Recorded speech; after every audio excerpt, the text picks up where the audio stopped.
नमस्कार मित्रों, हिमांशु रंजन बात कर रहा हूं। तो पहले के पुरुष वर्सेस आज के पुरुष के सेकेंड पार्ट के वीडियो में आपका स्वागत है। यदि आपने इस वीडियो के पहले वाले पार्ट को नहीं देखा है तो मैं आपसे ये विनम्र अनुरोध करूंगा कि सबसे पहले आप पहले वाले पार्ट को जाकर के देख लीजिए, तभी ये वाली पार्ट आपको अच्छे से समझ में आएगी। तो मैं आपका ज़्यादा समय नहीं लूँगा और मैं तुरंत शुरू करूँगा, ठीक है, क्योंकि वीडियो लंबी हो जाती है और अगर ये वीडियो भी लंबी होती है तो मैं थर्ड पार्ट भी ले आऊँगा, लेकिन जो चीज़ मुझे आपको समझाना है वो मैं आपको समझा कर ही रहूँगा, ठीक है ना। कि पहले के पुरुष कैसे होते थे, वो मतलब किन किन नियमों का पालन करते थे और आजकल के पुरुष क्या हो गए हैं, है ना। कैसे हम अपनी कल्चर को, अपने धर्म और संस्कृति को भूलते जा रहे हैं, आपको सब कुछ समझ में आने वाला है। मैं आपसे फिर से कह रहा हूँ, वीडियो को बिना स्किप के अच्छे से देखिए, मेरी हर बातों को ध्यान से सुनिए। मैं जो भी कहूँगा, जो भी पढ़ करके कहूँगा, स्क्रीन पर आपके आ जाएगी। और अगर वीडियो लंबी होगी तो मैं थर्ड पार्ट ले आऊँगा। और आपके जो भी डाउट्स होंगे ना, अपने डाउट आप प्लीज़ कमेंट बॉक्स में मुझसे पूछ लीजिए। अपने मन में किसी भी प्रकार की कोई शंका बिल्कुल भी मत रखिए, क्योंकि शंका होने से ही भ्रम पैदा होता है, उससे बुद्धि भ्रष्ट होती है। तो आप अपनी बुद्धि को भ्रष्ट ना करें और बने रहे मेरे साथ, ठीक है ना। तो देखिए, पिछले बार हम कहाँ रुके थे। पिछले बार हम ये श्रीमद् भगवद गीता के 6.5 को हमने समझा था ना पिछले बार। अब हम शुरू करेंगे संयम और तपस्या से, ठीक है। यहाँ से मैं अभी शुरू करने वाला हूँ, ठीक है। तो आइए आगे बढ़ते हैं। पहले के पुरुष इंद्रियों पर नियंत्रण रखते थे। संयमित जीवन शैली उन्हें निर्णय लेने में और विपरीत परिस्थितियों का सामना करने में सक्षम बनाती थी। देखिए, पहले के पुरुष अपने इंद्रियों पर नियंत्रण रखने में आज के मुकाबले ज़्यादा सक्षम थे। आज के पुरुष अपने इंद्रियों पर नियंत्रण नहीं रख पा रहे हैं। छोटी छोटी चीज़ों पर नियंत्रण करने से ही इंद्रियों पर नियंत्रण होता है, और इंद्रियों पर नियंत्रण करने के लिए योग अभ्यास और प्राणायाम मैंडेटरी है। बिना ये किए इंद्रियों पर नियंत्रण पाना काफ़ी कठिन है ना। हो सके तो असंभव भी हो सकता है। इसलिए योग और प्राणायाम में आपको बार बार बोल रहा हूँ, इस वर्ड को मैं बार बार, इस शब्द का उच्चारण में बार बार कर रहा हूँ कि आप योग और प्राणायाम करें, क्योंकि ये करने से ही मन में नियंत्रण आती है, ठीक है ना। और छोटे मोटे चीज़ों से नियंत्रण करना शुरू करें। यदि आप मतलब मान लीजिए कि आपकी आदत ऐसी है कि आप फालतू की चीज़ें मोबाइल में हर दिन 2 घंटे 3 घंटे देखते थे, अब अचानक तो आदत नहीं छूट पाएगी, आपको मन करेगा कि नहीं मैं देख लेता हूँ। तो मतलब आप प्रयास करें कि आप अगर टाइम पास कर ही रहे हैं, वैसे तो करना नहीं चाहिए, लेकिन आदत एक बार में नहीं छूटती है। तो आदत को छोड़ने के लिए आप क्या करें ना, कि अब हर दिन 10-10 मिनट कम करते जाए, कि आज मैं 10 मिनट कम टाइम वेस्ट करूंगा, फिर मैं 20 मिनट कम टाइम वेस्ट करूंगा, फिर थर्ड डे में 30 मिनट कम टाइम वेस्ट करूंगा, फिर चौथे दिन में 40 मिनट कम टाइम वेस्ट करूंगा। ऐसे करते करते क्या होगा कि समय को बर्बाद करने वाली चीजें जो आप अपने मोबाइल फोन में देखते थे, उसे देखना आप बंद कर देंगे। और जो आप उल्टा फुल्टा खा रहे थे, जंक फूड, जो हमारे बॉडी के लिए एकदम सही नहीं है, तो आप उस पर नियंत्रण करना शुरू करें। यदि आप आहार पर नियंत्रण नहीं कर पा रहे हैं तो आप बाकी की चीज़ों पर भी नियंत्रण शायद नहीं कर पाएंगे, क्योंकि आहार बहुत ही छोटी चीज़ होती है। यदि आप अपने स्वास्थ्य पर ही नियंत्रण नहीं कर पा रहे हैं तो बाकी चीज़ों की क्या ही आपसे अपेक्षा की जा सकती है कि आप उस पर नियंत्रण कर पाएंगे। इसलिए आहारों पर नियंत्रण कीजिए, है ना। जितनी भूख है उतनी ही खाएं। वैसे कहते हैं कि भूख से थोड़ा कम खाना चाहिए, और जंक फूड बिल्कुल भी ना खाए, उसे छोड़ दे, ठीक है। अब आप बोलेंगे कैसे छोड़ दे। चलिए, मैं आपको यहाँ तक कह दे रहा हूँ कि कभी कभार चल सकता है, लेकिन प्रयास कीजिए कि आप आहार पर नियंत्रण करें। छोटी मोटी चीज़ें जो आपका समय बर्बाद करती है, आपके हेल्थ को खराब करती है, तो ऐसी आदतों को धीरे धीरे आप कम करें, उस पर नियंत्रण करें। तो एक दिन ऐसा कि आपकी वैसी आदत छूट जाएगी जो आपको और आपके समय को बर्बाद कर रही थी, ठीक है ना। अब देखिए आगे बढ़ते हैं। तो देखिए, आज के पुरुष मानसिक रूप से कमजोर क्यों हो रहे हैं। सोशल मीडिया और डिजिटल डिस्ट्रैक्शन, ठीक है ना। हाँ, तो मैंने इसके बारे में अभी बात किया, वही लिखा हुआ, ठीक है ना। आज के पुरुष ध्यान केंद्रित करने में कमजोर है। आजकल के पुरुषों में क्या हो रही है कि फोकस पावर पहले से काफ़ी कम हो चुकी है। अटेंशन स्पैन, यानी कि जो ध्यान केंद्रित करने की जो क्षमता होती है, वो पहले के मुकाबले आजकल के पुरुषों में काफ़ी कम हो गई है, जो कि अच्छी बात नहीं है। ऐसा करने से उन्हें पढ़ाई करने में भी समस्या आ रही है, ठीक है ना। हर समय मोबाइल और सोशल मीडिया में उलझे रहते हैं। देखिए, मैं ऐसे लड़कों को भी जानता हूँ, मतलब उनके साथ में जब जाता हूँ बाहर घूमने के लिए, टहलने के लिए, तो टहलते टहलते भी वो हाथ में मोबाइल रखते हैं और ऐसे मोबाइल में करते रहते हैं। अब इनको मैं क्या ही बोलूँ, ठीक है। आगे बढ़ते हैं। यही सब करने के कारण कि पुरुष चिड़चिड़े होते जा रहे हैं, उनका मतलब बहुत जल्दी क्रोध आ जाता है, नियंत्रण तो बिल्कुल भी नहीं है, ठीक है। तनाव और चिंता, आधुनिक जीवन शैली में तनाव का स्तर बढ़ रहा है, ठीक है ना। आप एक काम कर सकते हैं, आप इंटरनेट पर सर्च कीजिए कि कौन कौन से देश में तनावग्रस्त अधिक लोग हैं। आपको बहुत कुछ रियलिटी मालूम चलेगी, है ना, कि जिस देश को आप काफ़ी ज़्यादा डेवलप समझते हैं, वहाँ पे डिप्रेशन की रेट कितनी है, ठीक है। तो देखिए, डेवलपमेंट होना सही बात है, मैं भी डेवलपमेंट का सपोर्ट करता हूँ, लेकिन उसी डेवलपमेंट को जो प्रकृति के साथ चले, यानी कि प्रकृति को बिना हानि पहुंचाया गया डेवलपमेंट ही मैं असली डेवलपमेंट मानता हूं। क्योंकि अगर मनुष्य प्रकृति के साथ चलेगा ना तो ही मनुष्य स्वस्थ रहेगा और तनाव मुक्त, चिंता मुक्त रहेगा। और यदि मनुष्य प्रकृति से डिस्कनेक्ट हो गया, यानी कि अगर मनुष्य प्रकृति को हानि पहुंचाकर डेवलपमेंट करता है और वो प्रकृति से डिस्कनेक्टेड रहता है, तो फिर प्राण ऊर्जा की कमी होती है मनुष्य के शरीर में, जिससे कि मनुष्य का शरीर बीमार हो जाता है, रोगग्रस्त हो जाता है। वो मनुष्य चिंता में रहेगा, तनाव में रहेगा, उसके मन पे कोई नियंत्रण नहीं रहेगा, उस मनुष्य का जीवन नहीं रहेगा, जैसा लगेगा कि मतलब जीवन कट रही है, जीवन को जिया नहीं जा रहा है। वैसे प्राण शक्ति के बारे में मैंने इस वाले वीडियो में बात की थी, आप देख लीजिएगा उससे, ठीक है।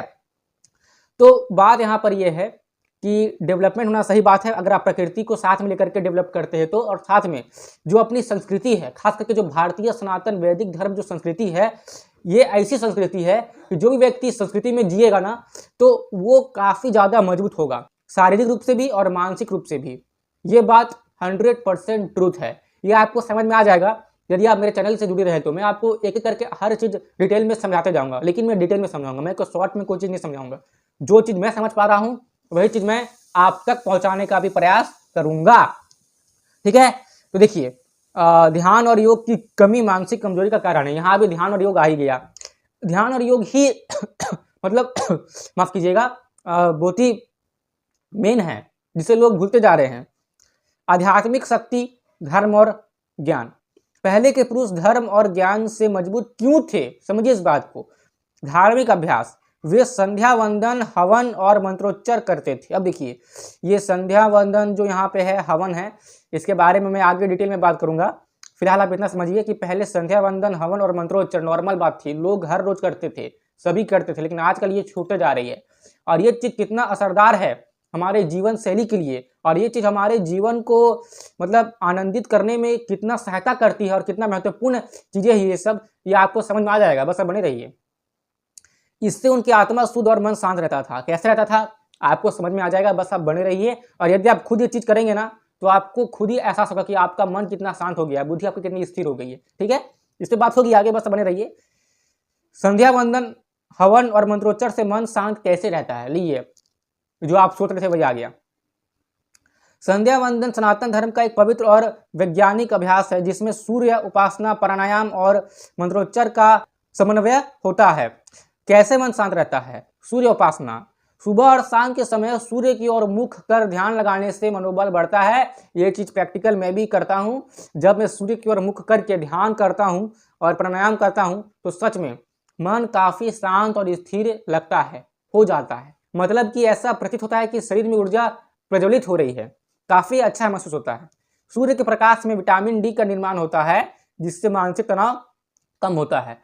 अब देखिए, सूर्य के प्रकाश मतलब सुबह सुबह का प्रकाश की यहाँ बात की जा रही है ना। वो जो 5 से 6 बजे के बीच जो प्रकाश रहती है सूर्य की, या कहीं कहीं 7 बजे तक रहती है, तो सुबह सुबह का जो सूर्य का प्रकाश होता है 5 से 7 बजे के बीच वाला, तो वैसा ही प्रकाश हमारे शरीर के लिए लाभदायक है। धूप वाली प्रकाश की मैं बात यहाँ पर नहीं कर रहा हूँ, जो 11-12 जो मतलब तेज धूप होती है, मैं उसकी बात नहीं कर रहा हूँ। एकदम सुबह सुबह का धूप जो आती है सूर्य से प्रकाश, वो हमारे शरीर के लिए काफ़ी लाभदायक होता है। इससे हमारे शरीर में विटामिन डी मिलता है, इसलिए सुबह सुबह उठने की आदत डालिए। वैसे तो हमारे संस्कृति में ब्रह्म मुहूर्त में उठने का नियम है, ठीक है। तो आप सुबह सुबह जल्दी उठने का आदत डालिए, प्रयास कीजिए, उठिए और सुबह सुबह के सूर्य का प्रकाश को अपने शरीर में जरूर लीजिए। इससे आपके शरीर में विटामिन डी का निर्माण होता है, जो कि आपके शारीरिक क्षमता को तो बढ़ाता ही है, साथ में इससे मानसिक तनाव भी कम होता है। प्राणायाम, प्राण की ऊर्जा को बढ़ाने को प्राणायाम कहते हैं। प्राणायाम के दौरान गहरी सांस लेने और छोड़ने से मस्तिष्क में ऑक्सीजन की आपूर्ति बढ़ती है। यह तनाव और चिंता को दूर करता है। प्राणायाम के बारे में मैंने इसमें लिख करके रखा हुआ है, आपके स्क्रीन पे आ जाएगा, ठीक है। मंत्रोच्चार, यहाँ गायत्री मंत्र का शुरुआती भाग लिखा हुआ है। जैसे वैदिक मंत्र का उच्चारण करने से ध्वनि तरंगे यानी कि साउंड वाइब्रेशन पैदा होती है।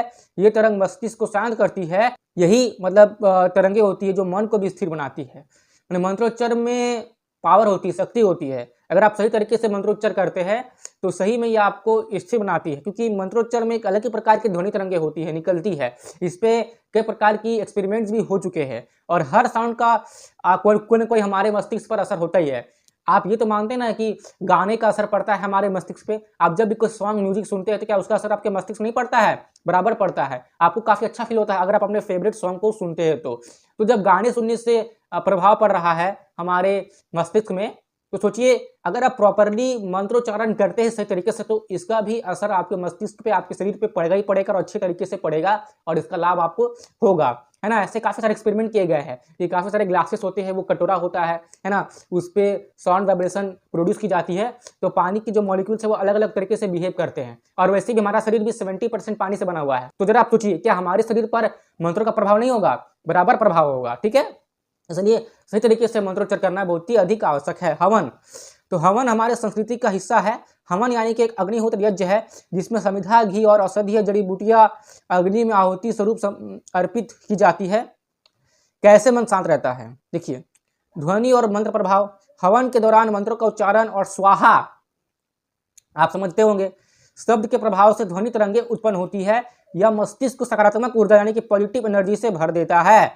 सुगंधित धुआं, हवन में प्रयुक्त सामग्री जैसे गुग्गुल, कपूर और घी से निकलने वाली सुगंधित धुआं मस्तिष्क में सेरोटोनिन बढ़ाता है जो मन को शांत करता है। यदि आप कोई हवन में पार्टिसिपेट करते हैं, भाग लेते हैं और आपको इरिटेशन होता है, आंखों में धुआं जाता है और आपको हवन के पास बैठने से इरिटेशन हो रहा है, तो उसका मतलब हो रहा है कि कहीं ना कहीं हवन सही पद्धति से नहीं हो रही है, या फिर हवन में जो सामग्री का उपयोग किया गया है वो प्योर नहीं है, शुद्ध नहीं है, मिलावटी है। क्योंकि इस बात की गारंटी है कि अगर आप शुद्ध प्रोडक्ट से यानी कि शुद्ध सामग्री से हवन करते हैं और सही तरीके से विधि विधान से करते हैं, विधि पूर्वक करते हैं और सही तरीके से मंत्रोच्चार करते हैं, तो इस बात की गारंटी है कि हवन करने से आपका मन शांत होगा, आपका मस्तिष्क में स्थिरता आएगी और आपको काफी अच्छा महसूस होगा अग्नि कुंड के पास बैठ के हवन करते समय। अगर आप सही तरीके से शुद्ध सामग्री के साथ करते हैं तो इस बात की गारंटी है। अगर नहीं हो रहा है ऐसा तो कुछ ना कुछ कमी जरूर है, आप इस बात को ध्यान में रखिएगा, ठीक है।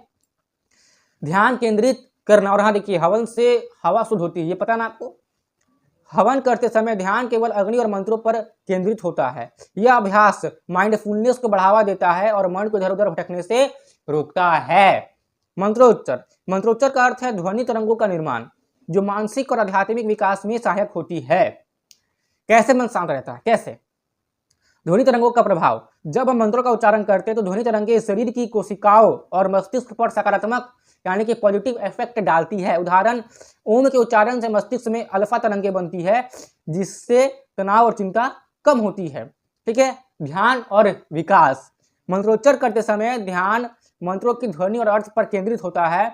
यह चिंताओं से मुक्ति दिलाता है और मन को वर्तमान क्षण में स्थिर करता है। वाइब्रेशनल हीलिंग, मंत्रों से उत्पन्न वाइब्रेशन यानी कि कॉम्पसनेट साउंड शरीर और मन को शुद्ध करते हैं। इससे नकारात्मक भावना यानी कि नेगेटिव इमोशंस दूर होती है। देख रहे हैं हवन की कितनी लाभ है यहाँ पर। अगर यहाँ पे मैंने मतलब आधुनिक विज्ञान का दृष्टिकोण भी डाल कर रखा हुआ है जिससे कि आप कंपेयर करके समझ पाए कि हवन किस प्रकार हमारे शरीर के लिए, हमारे जीवन के लिए लाभदायक है और जो उसके साथ में मंत्रोच्चार की जाती है वो भी किस तरह लाभदायक है। मैंने यहाँ पर उसका कुछ दृष्टिकोण मैंने यहाँ पे डाल दिया, ठीक है, आप देख लीजिए। वैज्ञानिक शोध से पता चला है कि संगीत और ध्वनि मस्तिष्क के लिए थेरेपी का काम करती है। मंत्रोच्चार का प्रभाव मस्तिष्क में डोपामाइन, खुशी का हार्मोन बढ़ाने में मदद करता है। देखिए, ये जो डोपामाइन केमिकल है ना, इसी से हमें आनंदित महसूस होता है। तो अगर कोई व्यक्ति नशा करता है या बुरे चीज़ों में, बुरे आदतों में लिप्त रहता है तो उस समय भी डोपामाइन निकलता है। तो अगर आप बुरे चीज़ों के लिए डोपामाइन अपने बॉडी में प्रोड्यूस करवाते हैं तो इससे आपको हानि होती है ना, लंबे समय में। लेकिन अगर आप अच्छी चीज़ करके अपने शरीर में डोपामाइन को प्रोड्यूस करवाते हैं, उत्पन्न करवाते हैं, तो लंबे समय के लिए आपके शरीर के लिए, आपके मस्तिष्क के लिए, आपके पूरे स्वास्थ्य के लिए काफी लाभदायक होता है। जो चीज आपको केवल क्षण भर के लिए आनंद देती है वही चीज लंबे समय में आपके लिए नुकसानदायक हो सकती है, हानिकारक हो सकती है। और जो चीज आपको छोटे समय में, कम समय में काफी कठिन लग रहा है, ठीक है, वही चीज आपको लंबे समय में क्या होगा कि काफी ज्यादा लाभ पहुंचाएगी। फॉर एग्जाम्पल, जो व्यक्ति नशा करते हैं या हस्तमैथुन जैसी गंदी कार्यों का सहायता लेते हैं और अपने आप को आनंदित करते हैं, तो लंबे समय क्या होगा कि ऐसे मनुष्य जो नशा और गंदी आदतों के कारण खुद को खुश रखने का, आनंदित करने का प्रयास करते हैं, लंबे समय में ये उनके लिए हानिकारक हो जाता है, उनके स्वास्थ्य के लिए, उनके मन के लिए, उनके बुद्धि के लिए। लेकिन जो मनुष्य व्यायाम कर रहे हैं, योग कर रहे हैं, ध्यान कर रहे हैं, पढ़ाई कर रहे हैं, अध्ययन कर रहे हैं, है ना, साधना कर रहे हैं, तो ऐसे पुरुष का क्या होता है कि छोटे समय में लगेगा कि कठिन है, डिसिप्लिन वाली लाइफ को जीने में आपको शुरुआती समय में कठिन लग सकता है, लेकिन यही चीज आगे चलकर आपके लिए वरदान हो जाती है, आपके लिए काफी अधिक लाभदायक होती है, आपकी हर चीज के लिए लाभदायक होती है। इस बात को तो आपको मानना ही पड़ेगा, ये अटल सत्य है, यूनिवर्सल सत्य है। अब है आरोमा थेरेपी। ये क्या होती है? हवन के धुएं में प्रयुक्त औषधीय जड़ी बूटियां वातावरण को शुद्ध करती है और मस्तिष्क को शांत करती है। गुग्गुल और कपूर का धुआं तनाव को कम करने में प्रभावी है। श्वसन क्रिया का प्रभाव, संध्या वंदन और प्राणायाम के दौरान गहरी श्वसन क्रिया पैरासिम्पैथेटिक नर्वस सिस्टम को सक्रिय करती है। यह शरीर को फाइट और फ्लाइट स्थिति में यानी कि रेस्ट और डाइजेस्ट स्थिति में ले आता है। प्राचीन और आधुनिक समय के लाभ, देखिए इसको मैं डबल करता हूँ, इस टेबल को आपकी स्क्रीन पे मैं आपको दिखा रहा हूँ, आ गई होगी। देखिए प्राचीन और आधुनिक समय के लाभ। अभ्यास, प्राचीन समय का उद्देश्य क्या था? संध्या वंदन का आत्मशुद्धि और सूर्य उपासना। अभी क्या होता है? आधुनिक वैज्ञानिक लाभ क्या होता है? आपको इससे तनाव कम होती है, सकारात्मक सोच बढ़ती है। हवन, प्राचीन समय में क्या था? वातावरण की शुद्धि और मानसिक शांति। अभी क्या है? मस्तिष्क को शांत करना, शरीर का डिटॉक्स, ये है वैज्ञानिक लाभ, ठीक है, आपके जो शरीर में होती है। मंत्रोच्चार, ध्यान और आत्मा की शक्ति बढ़ाना। इससे क्या होता है? हमारे शरीर में मस्तिष्क की तरंगे को स्थिर करना और खुशी बढ़ाना, ठीक है। अब देखिए आगे बढ़ते हैं। तो संध्या वंदन, हवन और मंत्रोच्चार मन को शांत करने और आत्मिक शक्ति को जागृत करने के साधन है। इनका प्रभाव केवल आध्यात्मिक ही नहीं बल्कि वैज्ञानिक रूप से भी प्रमाणित है। जब मन शांत होता है तो जीवन के सभी पहलू सुंदर और सार्थक हो जाते हैं। अब बात करते हैं संध्या वंदन के बारे में डिटेल में कि क्या है, ठीक है। इस पर मैं एक छोटी सी क्लिप डाल दूंगा आचार्य योगेश भारद्वाज जी की, आप देख लीजिएगा। संध्या वंदन सनातन धर्म में एक पवित्र और दैनिक धार्मिक क्रिया है जो प्रातः और मध्याह्न और सायंकाल सूर्य को अर्पित की जाती है। यह कर्मकांडी का अभ्यास मन, आत्मा और शरीर को शुद्ध करने के लिए किया जाता है। देखिए है ना, यहाँ लिखा है प्रातः, मध्याह्न और सायंकाल सूर्य को अर्पित की जाती है, ठीक है। अब देखिए, और शरीर को शुद्ध करने के लिए किया जाता है, ठीक है। ये प्राचीन समय से ही वेदों में वर्णित है और इसे संध्या का नाम इसलिए दिया गया है क्योंकि इसे दिन की 2 संधियों यानी कि सूर्योदय और सूर्य अस्त के समय किया जाता है। मतलब कैसा काल कि ना ही तो सुबह होती है ना ही रात होती है, मतलब सूर्योदय और सूर्य अस्त, आप समझ सकते हैं, ऐसा समय को संध्या वंदन करने को कहा गया है, ठीक है ना। संध्या वंदन के 3 मुख्य चरण है ना। आचमन, शरीर और मन की शुद्धि। आचमन को लेकर मैंने एक पोस्ट डाला है कम्युनिटी पे, आप जाकर के देख लीजिएगा। वहां पे मैंने विधि पूर्वक समझाया कि आचमन कैसे करते हैं, तो आप देख सकते हो, ठीक है, पढ़ सकते हैं आप वहाँ। देखिए, यह चरण जल का आचमन करके शरीर और मन को शुद्ध करने के लिए किया जाता है। इसमें गायत्री मंत्र और ओम केशवाय नमः जैसे मंत्रों का उच्चारण किया जाता है। यह प्रक्रिया व्यक्ति के अंदर पवित्रता और ऊर्जा का संचार करती है। आचमन से शुद्धिकरण होता है। प्राणायाम यानी कि श्वसन क्रिया, जिसे अंग्रेजी में आजकल लोग ब्रीदिंग एक्सरसाइज कर रहे हैं, कृपया करके प्राणायाम ही बोलिए क्योंकि ये हमारी संस्कृति है। हमारी संस्कृति के शब्द फेमस होंगे तो काफ़ी अच्छी बात होगी। प्राणायाम के माध्यम से सांसों को नियंत्रित किया जाता है। यह शरीर में प्राण ऊर्जा, लाइफ फोर्स को संतुलित करता है। प्राण ऊर्जा के बारे में मैंने बताया था इस वीडियो में, देख लीजिएगा। प्राणायाम से मस्तिष्क शांत होता है और ध्यान केंद्रित करने की क्षमता बढ़ती है। प्राण उड़ने के लाइफ फोर्स एनर्जी को बढ़ाने के लिए प्राणायाम का अभ्यास अत्यंत प्रभावी है। प्राचीन ग्रंथों और आधुनिक विज्ञान दोनों ने यह प्रमाणित किया है कि प्राणायाम से शरीर और मस्तिष्क को ऊर्जा और शांति मिलती है। यहाँ ऐसे प्राणायाम बताए गए हैं जो प्राण ऊर्जा को विशेष रूप से बढ़ाते हैं। तो अभी आपके स्क्रीन पर प्राणायाम आएंगे, है ना, ठीक है। तो देख लीजिए कैसे करना है, विधि आपको लिखा हुआ मिल जाएगा, ठीक है। क्योंकि अगर मैं पार्ट बाय पार्ट सब पढ़ूंगा तो वीडियो काफ़ी ज़्यादा लंबी हो जाएगी, तो आप देख लीजिए। और अगर आपको देखने के बाद भी समझ में नहीं आती है तो जो प्राणायाम आपको लिखा हुआ मिलेगा स्क्रीन पे अपने, तो उससे आप YouTube पर सर्च करके देख सकते हैं। आपको काफ़ी सारी वीडियोस मिल जाएंगी कि ये जो प्राणायाम आपके स्क्रीन पे आ रही थी इसे विधि पूर्वक कैसे किया जाता है जिससे कि आपको लाभ हो। तो देखिए अभी आपके स्क्रीन पे प्राणायाम आ रही है।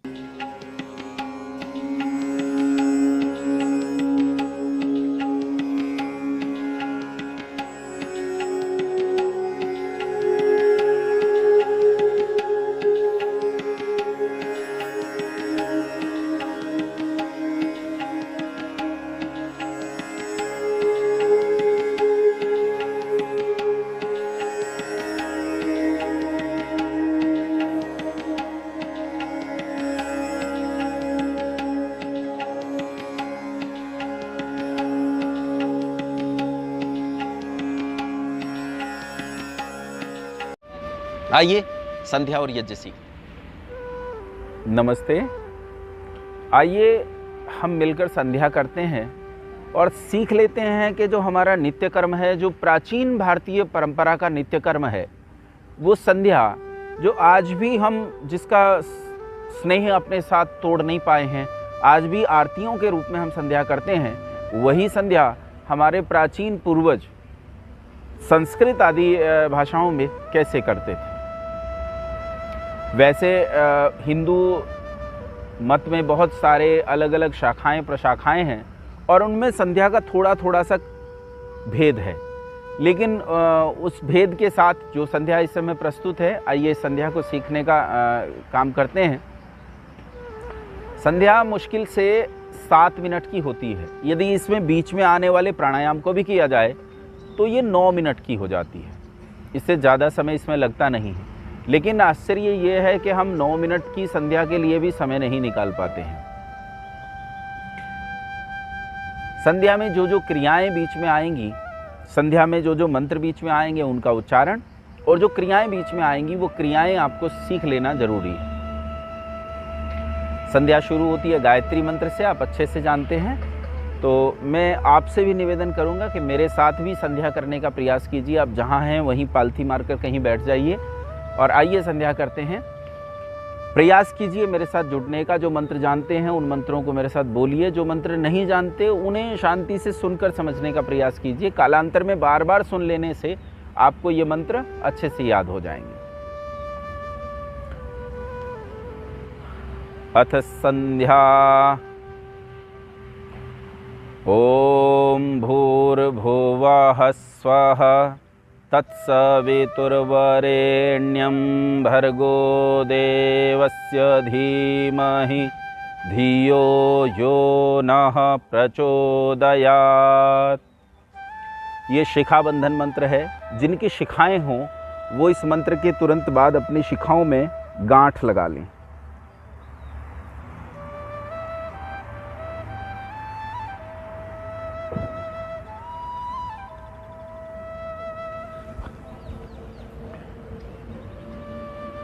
ओम शन्नो देवीरभिष्टय आपो भवन्तु पीतये संयोरभिस्रवन्तु नः।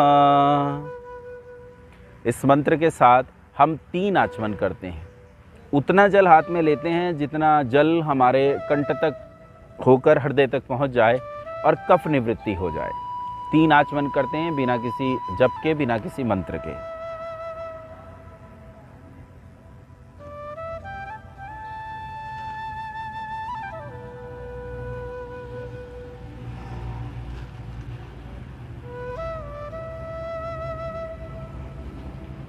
हाथ धो लेते हैं। अब बाएं हाथ में जल ले लेते हैं। दाएं हाथ की मध्यमा और अनामिका, इन 2 उंगलियों से हम अंग स्पर्श करेंगे। पहले दाईं ओर के अंगों पर, फिर बाईं ओर के अंगों पर। ओम वाक वाक, ओम प्राणः प्राणः, ओम चक्षुः चक्षुः, ओम श्रोत्रं श्रोत्रं, ओम नाभिः, ओम हृदयम्, ओम कंठः, ओम शिरः, ओम बाहुभ्यां यशोबलम्, ओम करतल करपृष्ठे। एक बार फिर से जल ले लेंगे दाहिने हाथ में और इस बार हम मार्जन करेंगे। बाएं हाथ में जल ले लेंगे, माफ़ कीजिए, बाएं हाथ में जल ले लेंगे और इस बार हम छींटे देंगे। ओम भूः पुनातु शिरसि, ओम भुवः पुनातु नेत्रयोः, ओम स्वः पुनातु कंठे, ओम महः पुनातु हृदये, ओम जनः पुनातु नाभ्याम्, ओम तपः पुनातु पादयोः, ओम सत्यं पुनातु पुनः शिरसि, ओम खं ब्रह्म पुनातु सर्वत्र।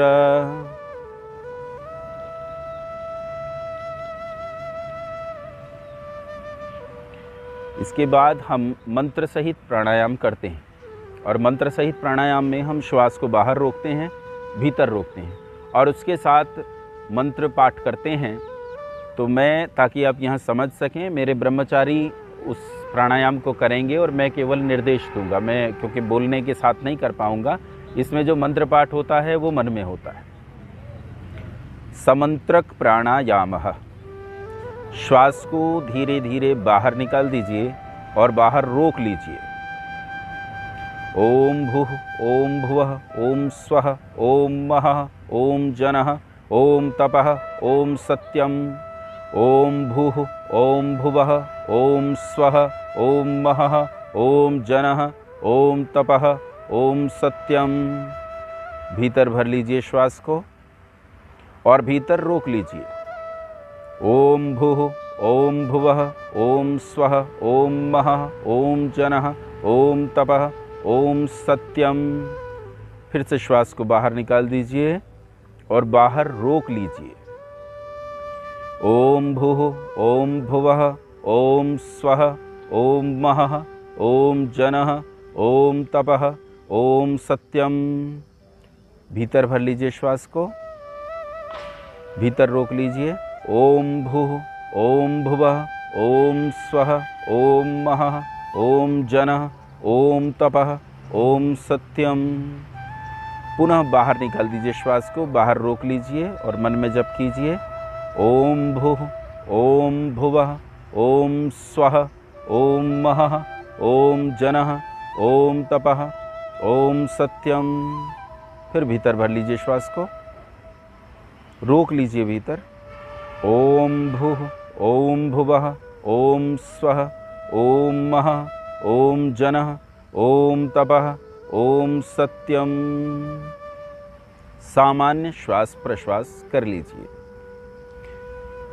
ओम ऋतञ्च सत्यञ्च अभिधातपसोऽध्यजायत ततो रात्र जायत ततः समुद्रो अर्णवः समुद्रादर्णवादधिः संवत्सरो अजायत अहोरात्राणि विदधद्विश्वस्य मिषतो वशी सूर्याचन्द्रमसौ धाता यथा पूर्वमकल्पयत् दिवं च पृथिवीं चान्तरिक्षमथो स्वः।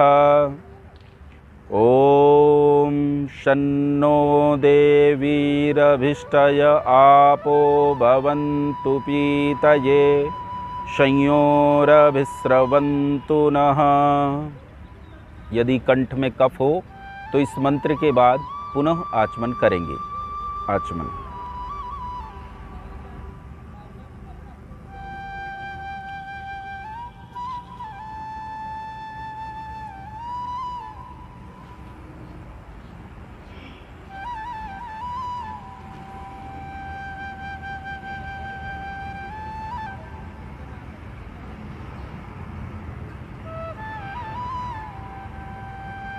ॐ प्राचीदिगग्निरधिपतिरसितो रक्षितादित्या ईशवः तेभ्यो नमोऽधिपतिभ्यो नमो रक्षितृभ्यो नम ईशुभ्यो नम एभ्यो अस्तु। योऽस्मान्द्वेष्टियं वयन् द्विष्मस्तं वोजम्भे दद्मः दक्षिणादिगिन्द्रोऽधिपतिस्थिरश्चिराजीरक्षिता पितर ईशवः तेभ्यो नमोऽधिपतिभ्यो नमो रक्षितृभ्यो नम ईशुभ्यो नम एभ्यो अस्तु। योऽस्मान्द्वेष्टियं वयन् द्विष्मस्तं वोजम्भे दद्मः प्रतीचीदिग्वरुणोऽधिपतिः प्रीदाकुरक्षितान्नमिषवः तेभ्यो नमोऽधिपतिभ्यो नमो रक्षितृभ्यो नम ईशुभ्यो नम एभ्यो अस्तु। योऽस्मान्द्वेष्टियं वयन् द्विष्मस्तं वोजम्भे दद्मः उदीचीदिक्सोमोऽधिपतिः स्वजो रक्षिता शनिरिषभः तेभ्यो नमोऽधिपतिभ्यो नमो रक्षितृभ्यो नमः ईशुभ्यो नमः एभ्यो वस्तु योऽस्मान्द्वेष्टियं वयन् द्विष्मस्तं वोजम्भे दद्मः ध्रुवादिग्विष्णुरधिपतिः कल्माषग्रीवो रक्षिता विरुध ईशवः तेभ्यो नमोऽधिपतिभ्यो नमो रक्षितृभ्यो नमः ईशुभ्यो नमः एभ्यो वस्तु योऽस्मान्द्वेष्टियं वयन् द्विष्मस्तं वोजम्भे दद्मः ऊर्ध्वादिग्बृहस्पतिरधिपतिः श्वित्रो रक्षिता वर्षमीषवः तेभ्यो नमोऽधिपतिभ्यो नमो रक्षितृभ्यो नमः ईशुभ्यो नमः एभ्यो वस्तु योऽस्मान्द्वेष्टियं वयन् द्विष्मस्तं वोजम्भे दद्मः ॐ उद्वयन्तमसस्परिस्वः पश्यन्त उत्तरं देवं देवत्रा सूर्यमगन्मज्योतिरुत्तमम् उदुत्यञ्जातवेदसं देवं वहन्ति केतवः दृशे विश्वाय सूर्यम् चित्रं देवानामुद्गादनीकं चक्षुर्मित्रस्य वरुणस्याग्नेः आप्राद्या वा पृथिवी अन्तरिक्षं सूर्य आत्मा जगतस्तस्तुषश्च स्वाहा तच्चक्षुर्देवहितं पुरस्तात् शुक्रमुच्चरत् पश्येम शरदः शतं जीवेम शरदः शतं शृणुयाम शरदः शतं प्रब्रवाम शरदः शतमदीनाः स्याम शरदः शतं भूयश्च शरदः शतात्। हाथ जोड़ लेंगे। ॐ भूर्भुवः स्वः तत्सवितुर्वरेण्यं भर्गो देवस्य धीमहि धियो यो नः प्रचोदयात्। हे ईश्वर दयानिधे भवत्कृपयानेन जपोपासनादिकर्मणा धर्मार्थकाममोक्षाणां सद्यः सिद्धिर्भवेन्नः। ॐ नमः शम्भवाय च मयो भवाय च नमः शङ्कराय च मयस्कराय च नमः शिवाय च शिवतराय च। ॐ शान्ति शान्ति शान्तिः।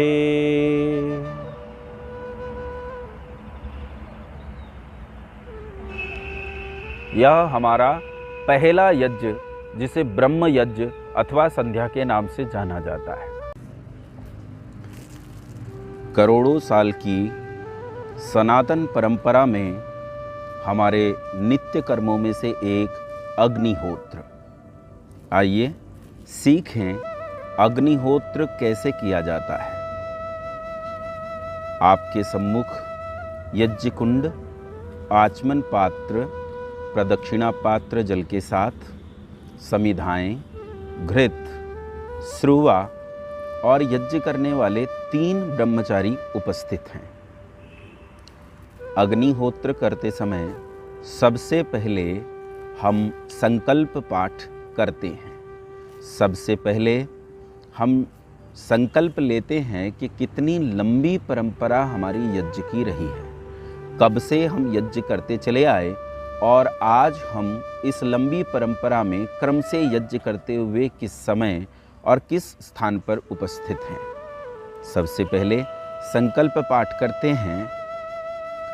ओम तत्सत् श्री ब्रह्मणो द्वितीय प्रहुरारदे वैवस्वते मनवंतरे अष्टाविंशतितमे कलियुगे कली प्रथम चरणे एको वृन्दः षण्णवति कोटयो अष्टौ लक्षाणि त्रिपञ्चाशत्सहस्राणि द्वाविंशत्यादिशत्संवत्सरे उत्तरायणे शिशिरऋतौ पौषमासे शुक्लपक्षे षष्ठम्यामतिथौ शनिवासरे उत्तराभाद्रपदनक्षत्रे जम्बूद्वीपे भरतखण्डे आर्यावर्तान्तर्गत उत्तरप्रदेशप्रान्तस्य लक्ष्मीनगरजनपदस्य बढ़ेड़ी ग्रामे आर्षविद्याकुलं यज्ञशालायां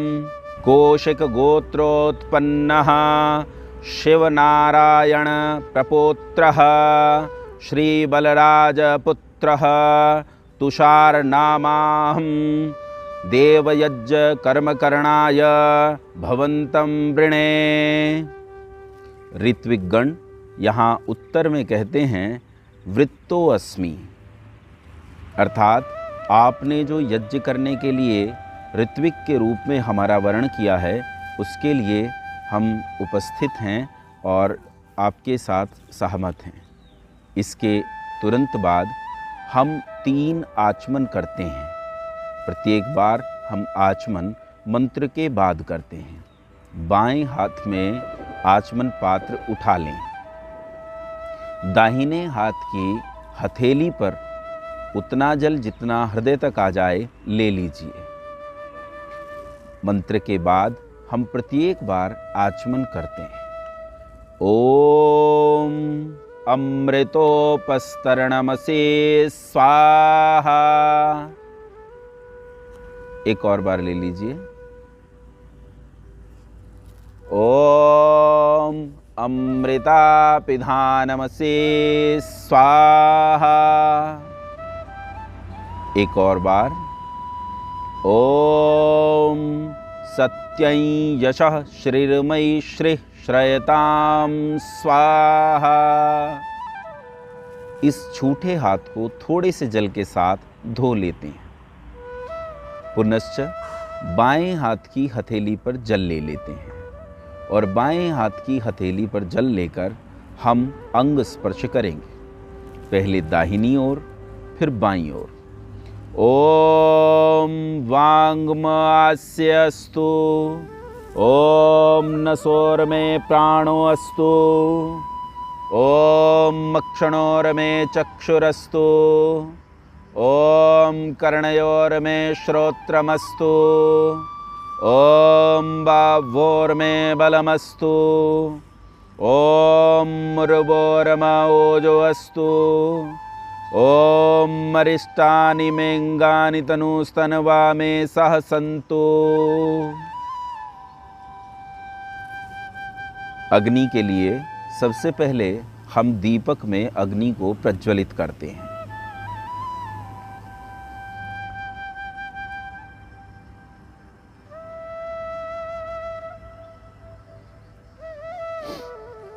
ओम भूर्भुवः स्वाहा।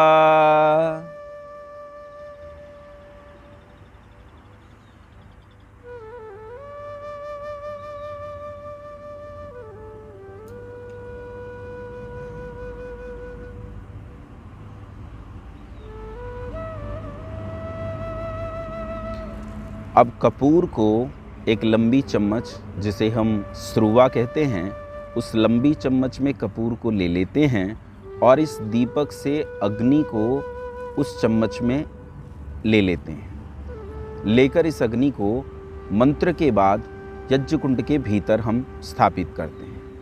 ओम भूर्भुवः स्वर्द्योरिव भूम्ना पृथिवीव वरिम्ना तस्यास्ते पृथिवी देव यजनी पृष्ठे अग्नि मन्नाद मन्नाद्यायादधे। दीपक को ईशान कोण पर रख देते हैं। अब छोटी छोटी समिधाओं के द्वारा इस अग्नि को तेज करते हैं। यदि घृत की आवश्यकता हो तो इन छोटी समिधाओं पर घृत भी डाला जा सकता है। ओम उद्बुद्ध स्वाग्ने प्रतिजागृहि त्वमिष्टापूर्ते संसृजेथामयञ्च अस्मिन् सधस्ते अध्युतरस्मिन् विश्वे देवा यजमानश्च सीदत। अब 3 समिधाओं को लेकर एक एक मंत्र के बाद हम 3 समिधाओं की आहुति देते हैं। ये समिधाएं अंगुष्ठ मात्र मोटी और लगभग 8 अंगुल लंबी होती हैं। ओम अयंत इद्म आत्मा जात वेदस्तेने धस्व वर्धस्व चेद्वर्धय चास्मान् प्रजया पशुभिर्ब्रह्म वर्चसेनान्नाद्येन समेधय स्वाहा इदं अग्नये जातवेदसे इदन्न मम। ओम समिधा अग्निं दुवस्यत घृतैर्बोधयता तिथिम् अस्मिन् हव्या जुहोतन सुसमिधा यशोचिषे घृतं तीव्रं जुहोतन अग्नये जातवेदसे स्वाहा इदं अग्नये जातवेदसे इदन्न मम। ओम तन्त्वा समिद्भिरङ्गिरो घृतेन वर्धयामसि बृहच्छोछाय विष्ठय स्वाहा इदं अग्नये अंगिरसे इदन्न मम। इसके बाद यजमान श्रुवा को हाथ में ले लेते हैं और एक ही मंत्र से 5 घृताहुतियाँ देते हैं। इसे 5 बार बोला जाएगा और प्रत्येक बार स्वाहा के साथ हम आहुति देंगे। ओम अयंत इद्म आत्मा जात वेदस्तेने धस्व वर्धस्व चेद्वर्धय चास्मान् प्रजया पशुभिर्ब्रह्म वर्चसेनान्नाद्येन समेधय स्वाहा इदं अग्नये जातवेदसे इदन्न मम। ओम अयंत इद्म आत्मा जात वेदस्तेने धस्व वर्धस्व चेद्वर्धय चास्मान् प्रजया पशुभिर्ब्रह्म वर्चसेनान्नाद्येन समेधय स्वाहा इदं अग्नये जातवेदसे इदन्न मम। ओम अयंत इद्म आत्मा जात वेदस्तेने धस्व वर्धस्व चेद्वर्धय चास्मान् प्रजया पशुभिर्ब्रह्म वर्चसेनान्नाद्येन समेधय स्वाहा इदं अग्नये जातवेदसे इदन्न मम। ओम अयंत इद्म आत्मा जात वेदस्तेने धस्व वर्धस्व चेद्वर्धय चास्मान् प्रजया पशुभिर्ब्रह्म वर्चसेनान्नाद्येन समेधय स्वाहा इदं अग्नये जातवेदसे इदन्न मम।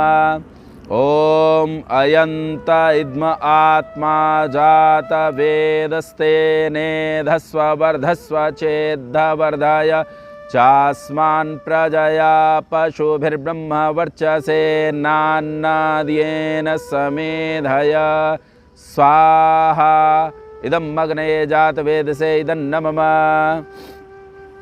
इसके बाद हम चारों ओर जल सिंचन करते हैं। मंत्र के बाद पहले पूर्व दिशा में दक्षिण से उत्तर की ओर, बाद में पश्चिम दिशा में दक्षिण से उत्तर की ओर और फिर उत्तर दिशा में पश्चिम से पूर्व की ओर हम जल छिड़कते हैं। ओम अदितेनुमन्यस्व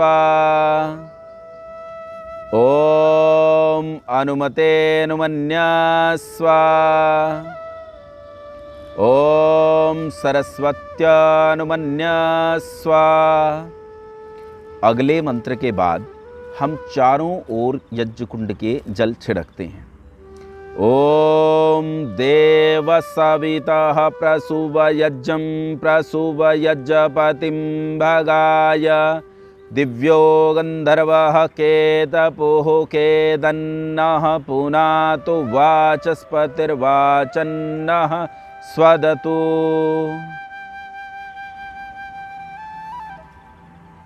लोटे को यथावत ईशान कोण पर रख देते हैं। अब यजमान यज्ञ कुंड में 4 घृत आहुतियाँ देते हैं। इन्हें आघारा वाज्य भागाहुति कहते हैं। पहली आहुति रेखा बनाते हुए पश्चिम से पूर्व की ओर अपने उत्तर भाग में अर्थात बाएं हाथ की ओर देते हैं। दूसरी आहुति अपने दाएं हाथ की ओर पश्चिम से पूर्व की ओर रेखा बनाते हुए देते हैं। अन्य आहुतियाँ हम यज्ञ कुंड के मध्य में देते हैं। ओम अग्नये स्वाहा इदम अग्नये इदन्नमम। ओम सोमाय स्वाहा इदम सोमाय इदन्नमम। ओम प्रजापतये स्वाहा इदम प्रजापतये इदन्नमम। ओम इंद्राय स्वाहा इदम इंद्राय इदन्नमम। ओम सूर्यो ज्योतिर्ज्योतिः सूर्यः स्वाहा। ओम सूर्यो वर्चो ज्योतिर्वर्चः स्वाहा। ओम ज्योतिः सूर्यः सूर्यो ज्योतिः स्वाहा। ओम सजुर्देवेन सवित्रा सजुरुषसेन्द्रवत्या जुषाणः सूर्यो वेतु स्वाहा। ये प्रातः काल की आहुतियाँ थीं। इन आहुतियों को कतिपय स्थानों पर सामग्री के साथ भी दिया जाता है। जो लोग 2 समय यज्ञ करते हैं उन्हें प्रातः और सायंकाल की आहुतियाँ अलग अलग देनी चाहिए। लेकिन यहाँ क्योंकि हम एक ही समय करके दिखा रहे हैं इसलिए सायंकालीन मंत्रों को भी हम यहीं सम्मिलित कर लेते हैं। इनमें सामग्री की आहुतियाँ भी अब अंत तक दी जाएंगी। ओम अग्निर्ज्योतिर्ज्योतिरग्निः स्वाहा। ओम अग्निर्वर्चो ज्योतिर्वर्चः स्वाहा।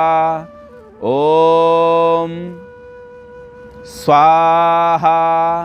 ओम सजुर्देवेन सवित्रा सजुरात्रेन्द्रवत्या जुषाणो अग्निर्वेतु स्वाहा।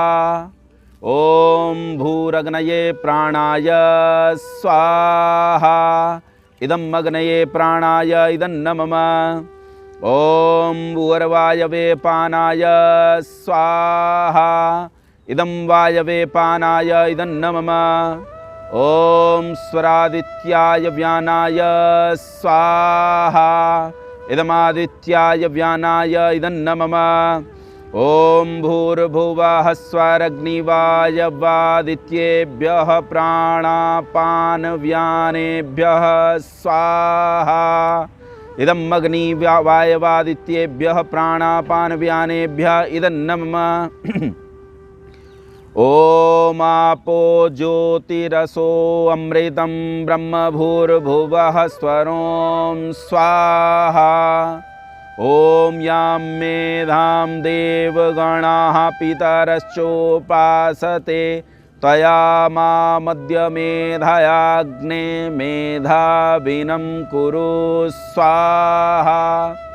ओम विश्वानि देव सवितरदुरितानि परासुव यद्भद्रं तन्न आसुव स्वाहा।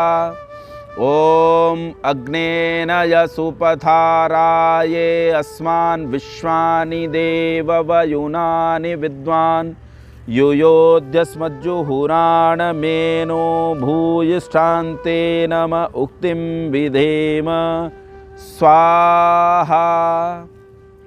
अब अंतिम 3 आहुतियाँ जहाँ यज्ञ को हम समाप्त कर रहे हैं उनकी 3 आहुतियाँ देते हैं।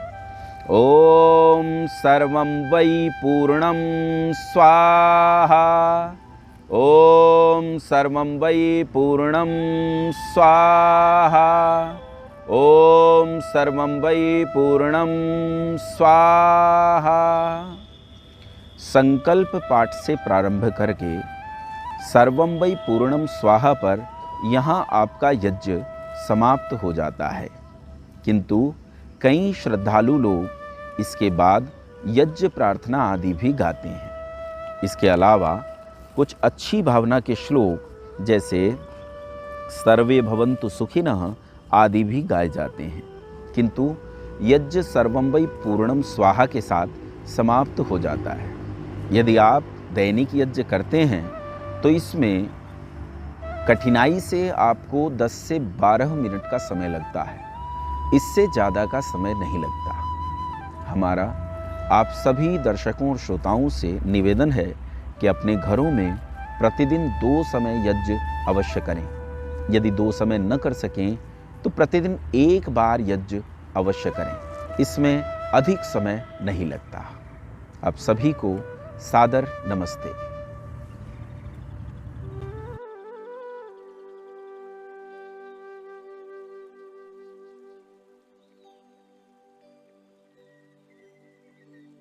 तो आपने देख कर समझ लिया, प्राणायाम को पढ़ लिया आपने, आप स्क्रीनशॉट लेकर के रख लीजिएगा। हो सकता है कि आपने लिया होगा, काफी अच्छी बात है। अगर नहीं लिया है तो वीडियो पीछे कीजिए और स्क्रीनशॉट ले लीजिए, ठीक है। अब मैं आगे बढ़ता हूँ, ठीक है। देखिए, गायत्री मंत्र और सूर्योपासना, हमारे धर्म में गायत्री मंत्र को बहुत ही विशेष माना गया है। गायत्री मंत्र का जाप सूर्य के सामने किया जाता है। यह मंत्र मन और आत्मा को शक्तिशाली बनाता है ना। यहाँ गायत्री मंत्र आपके सामने आ रही होगी। सूर्य को जल चढ़ाने से आत्मिक शांति और भौतिक ऊर्जा प्राप्त होती है। सूर्य उपासना को लेकर मैंने वीडियो बनाई थी, वो शायद 1 साल से अधिक हो गया होगा, आप देख लीजिएगा। संध्या वंदन के उद्देश्य और लाभ, धार्मिक और आध्यात्मिक उद्देश्य, ईश्वर के प्रति कृतज्ञता प्रकट करना, आत्मा की शुद्धि और मानसिक शक्ति को जागृत करना। वैज्ञानिक लाभ, प्राणायाम गहरी सांस लेने और छोड़ने से शरीर में ऑक्सीजन का स्तर बढ़ता है, मस्तिष्क में तनाव को कम करता है और एकाग्रता बढ़ाता है, यानी कि फोकस बढ़ाता है।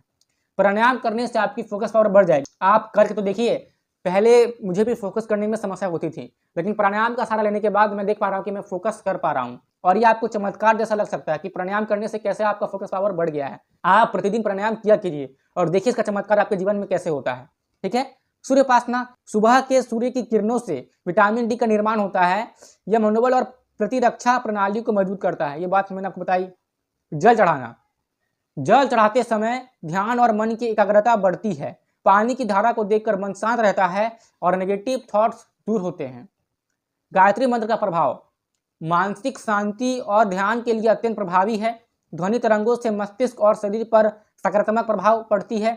आत्मा को शुद्ध और मन को स्थिर करता है गायत्री मंत्र, ठीक है। प्राचीन समय में संध्या वंदन का महत्व क्या था? यह जीवन के 4 पुरुषार्थों धर्म, अर्थ, काम, मोक्ष को प्राप्त करने के लिए आधार था। अब आप बोलेंगे कि ये 4 पुरुषार्थ क्या है? इस वीडियो में मैं आपको समझा सकता हूं, लेकिन मैं समझाऊंगा नहीं, क्योंकि मुझे वीडियो उतनी लंबी नहीं करना है। मैं किसी और वीडियो में पुरुषार्थ को अच्छे से आपको समझा दूंगा। आप इस चैनल के साथ जुड़े रहिए। इस चैनल के साथ जुड़ने से आपको अपने धर्म और संस्कृति के बारे में बहुत कुछ जानने को मिलता रहेगा, ठीक है। यहाँ पर मैं इस टेबल को बड़ा करता हूँ। आत्मा की शुद्धि का पारंपरिक उद्देश्य और आधुनिक वैज्ञानिक लाभ ने लिखा। देखिए, आत्मा की शुद्धि पारंपरिक उद्देश्य होता था मानसिक तनाव को कम करना। पारंपरिक उद्देश्य ईश्वर के प्रति कृतज्ञता, सकारात्मक सोच और आत्मविश्वास को बढ़ावा देना। आधुनिक वैज्ञानिक लाभ जो हमारे शरीर में होता है, ध्यान और प्राणायाम। पारंपरिक उद्देश्य एकाग्रता और फोकस में सुधार होती है ऐसा करने से। सूर्य उपासना पारंपरिक उद्देश्य, इससे शरीर में विटामिन डी का निर्माण होता है। तो इस वीडियो का निष्कर्ष ये है कि संध्या वंदन न केवल धार्मिक कर्तव्य है, बल्कि आध्यात्मिक और वैज्ञानिक आधार पर मानसिक और शारीरिक स्वास्थ्य को भी बढ़ावा देता है। जो मन और आत्मा की शुद्धि चाहता है उसके लिए संध्या वंदन सबसे सरल और प्रभावी मार्ग है। तो मैं आशा करता हूं कि इस वीडियो के यहाँ तक अगर आप रुके हुए हैं तो आपको बहुत कुछ समझ में आया होगा, और इस वीडियो में कहे गए तरीके को आप खुद भी अपने जीवन में प्रैक्टिकली अप्लाई करने का पूरा प्रयास करेंगे। यदि आप ऐसा करते हैं तो आप वास्तविक मनुष्य बनने की ओर आगे बढ़ेंगे, और जो पुरुष का पुरुषत्व गायब हो रही थी, अदृश्य हो रही थी, पुरुष का पुरुषत्व वापस आने लगेगी। और जो पुरुष आजकल इतने चिड़चिड़े हो जा रहे हैं, मतलब जो टेस्टोस्टेरोन की जो कमी आ रही है, वो वापस रिकवर होना शुरू हो जाएगी।